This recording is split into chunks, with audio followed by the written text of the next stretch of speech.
What's up, everybody? This is Jake Garay, CEO of Realty Resolutions. I'm here with my co-host and co-founder, Rob Gorski, bringing you episode number 4 of Realty Check, guys. This is Rob's first time on the show, so we're excited to have him on here. You guys are going to be seeing him a lot more often, and I just want to give him a few minutes to just introduce himself to you guys so you can learn a little bit more about him.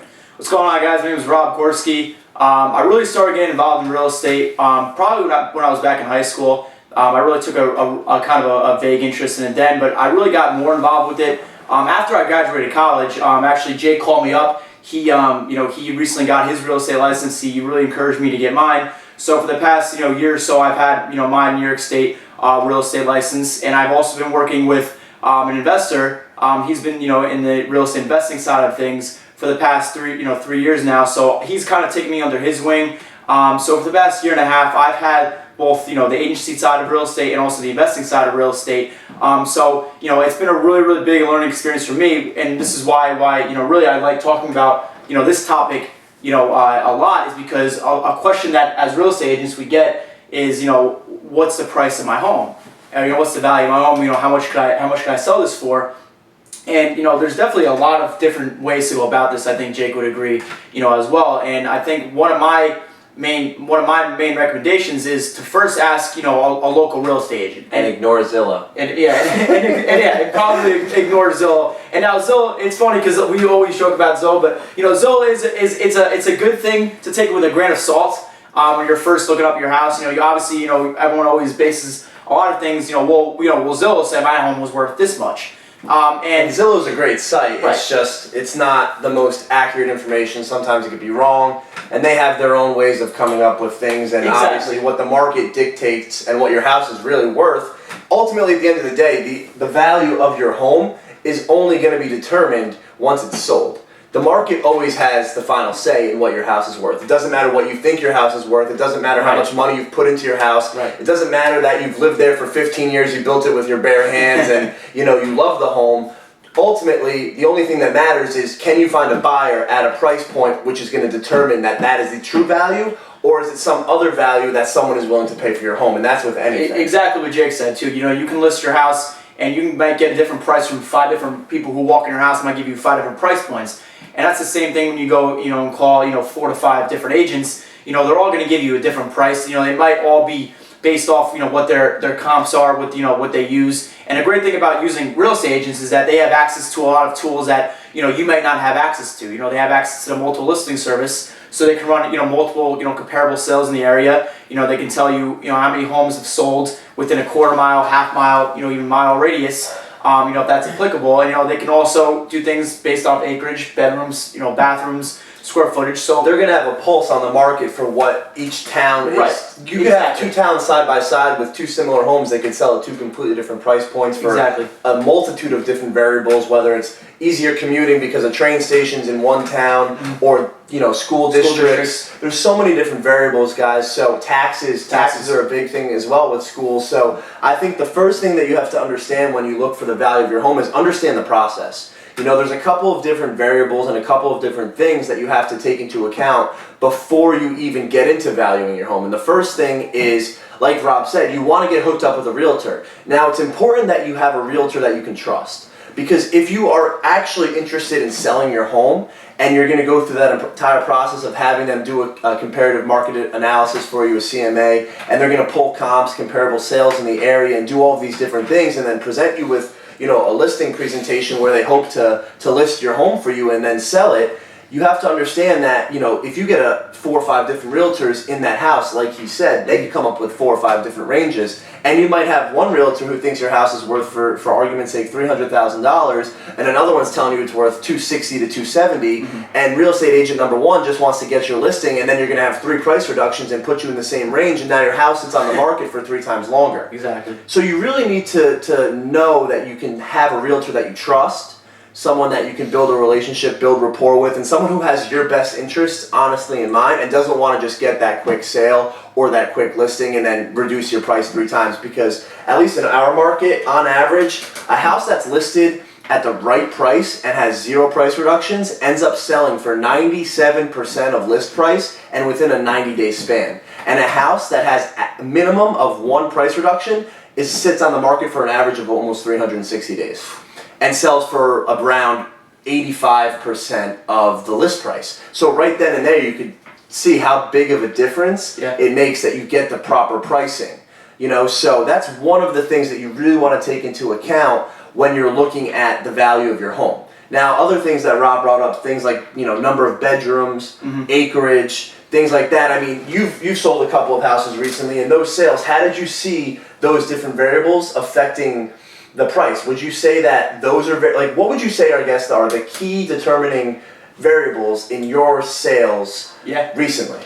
I would say personally, I would say how updated is the home?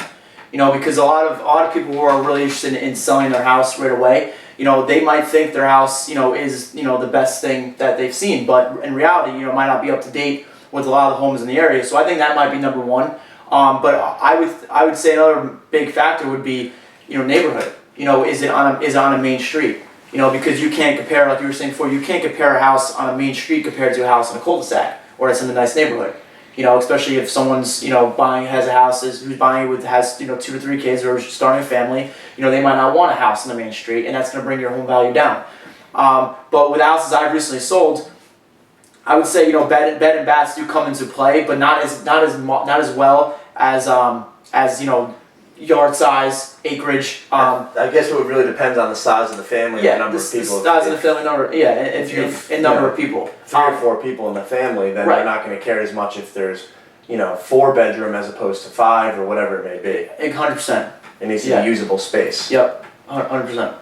So, I mean, another thing that you were talking about, just different things that might be undesirable as well, that came to mind, and some that I experienced too, is things like shared driveways, easements, anything like that, where your title on the property, the deed on the property, has some sort of easement against it, where other people may have access to your property, can also play a role. Exactly. In the sale of, or even that. Exactly. That's a great point. I think that you made a good point with the how up to date your house is too, because I think coming from a construction background and having some experience in that as well, I think there's some misconceptions with that. I think a lot of people think that if you invest the money to update your house, you're going to get that money back, but it doesn't always work that way. It's more so in a sense that the money that you invest to update your house just makes your house more appealing and more marketable for a quicker sale. Exactly. There are a few renovation projects that will increase the value of your home, and we'll get into those on another show, something like a bathroom renovation, kitchen renovations, things like that you can see. We'll go into the highest ROI on renovation projects and things like that, but I definitely think that having an up-to-date house, you can tell right away. Yeah, you're gonna tell right away once you walk in, and you said it perfectly. The houses that I have experienced, where the houses were top of the line, up to date. They sold and were under contract a lot faster than someone else's house. But you did make a great point to where even though you're putting all this money in to make all those improvements, it may not sell your house. You have a $225,000 house. If you update, it's $275,000, but you spent $100,000. Exactly. You got to weigh the pros and cons on which renovations are going to be worth it, because there are, like I said, certain projects. Certain trade-offs. You need a roof. Obviously, a brand new roof is so appealing because people are worried about leaks and having different damage, and especially in the Northeast with snow and freezing ice in the winter, and people get worried about that. Things like, any sort of plumbing issues, electrical issues, anything where it's the interior, not as much aesthetic, but more as the, No, absolutely. And you made me think of another point, is that, and I learned this the other day, is that a lot of people in New York are actually really worried about flood zones. Yeah. And I think that had to do with a lot with Hurricane Sandy. And a great site that I recommend using is FEMA. It's FEMA.gov. And that right away, you can put your address in. You can tell what zone your home might be in. Yeah. And obviously that is very applicable when you're selling your home, because people don't want a house that might be. Well, you have to know if you need flood insurance. Exactly. If you need to be prepared for that. If the basement gets water, if you have a finished basement, especially, that could be a huge disaster, and that tens of thousands of dollars could be thrown down the drain. So. I think that's important too, that people realize that things like flood zones change as well over time. Yeah. We've had experiences where we've seen homes that prior to weren't in a flood zone, so there's no record of it. You buy the house and then all of a sudden you go and look it up and apparently it is in a flood zone. Right. Or, something happens.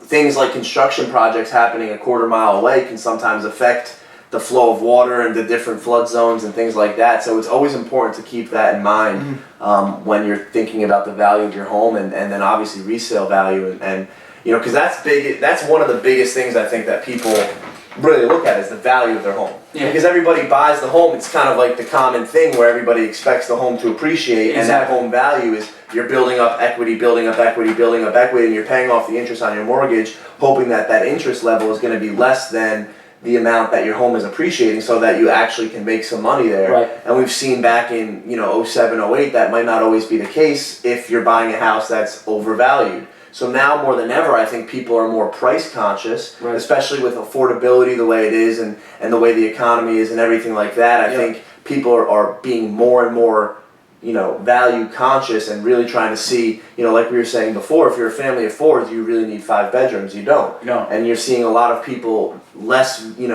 approach those houses with the less usable space. Right. And at least in our renovation projects and things that we've seen, everybody wants more usable space, whether it's in the kitchen, whether it's in the bathroom. We're knocking down walls because a wall is taking up space, splitting a room. People want more usable space because if you have a 2,000 square foot house, you want to get every single square foot people, like out. you said, people love openness. Yeah. They don't want to feel like they're boxed in, and I think you're right about your experience with that. Is that they want open areas. They want to see the entire kitchen. They might want to see, they might want to have that window overlooking the entire backyard. They want things like that. Right. And I think that in turn is going to, definitely determine your home's value. And I think, and you could speak with your own experience as well, but you just brought up a good point, and that's that whatever trends are happening in the marketplace also can affect the value of your home. I know with different colors right now, the grays are in. I know one of the houses you sold had a nice gray scheme to it. Gray and white. Yep. Yeah. Absolutely. So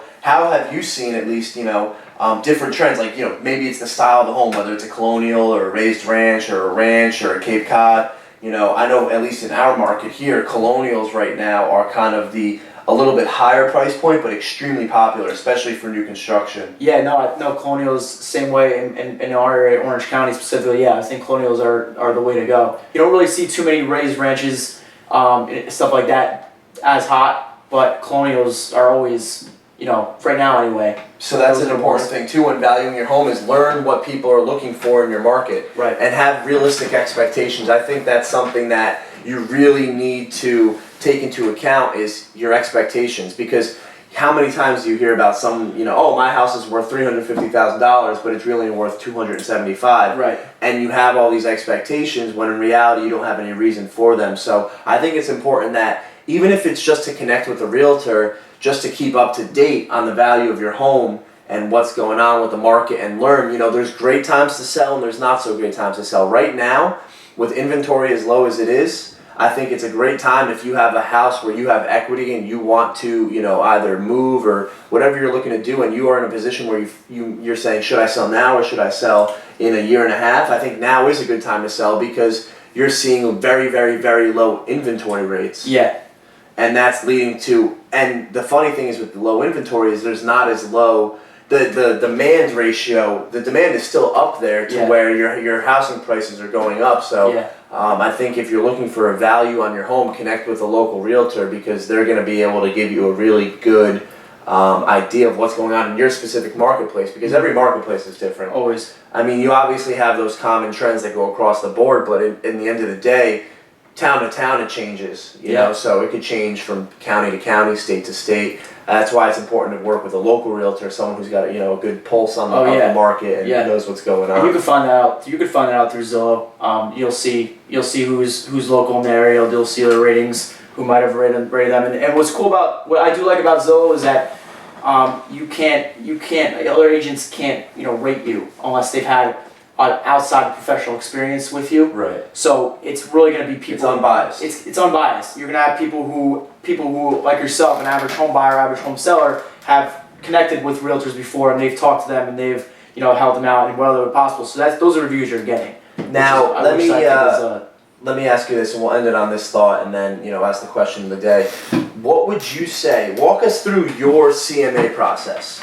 Okay, I can walk you briefly through mine. I know that we really look at, what town, obviously you start with the town. That's something you want to start with. Things like maybe, well, first we'll try to keep it as specific as possible, see how many comps come up for the last 12 months in what's active on the market, Right. what's expired, so we know what's kind of priced out of the market, and what's sold. Right. Obviously the sold is the most important. Absolutely. The active is your competition currently, Right. and the expired is what you've kind of, like I said, priced out. So we'll take the town, then we'll take something like number of bedrooms, Okay. number of bathrooms, square footage, Okay. and then ideally if you can get the style. Yep. And then if that still is pulling a lot of comparables, then we'll go to something like school district. Right. Because sometimes, depending on your area, you can see multiple school districts Right. within a town. Not as much, but you Right. still can see Right. that.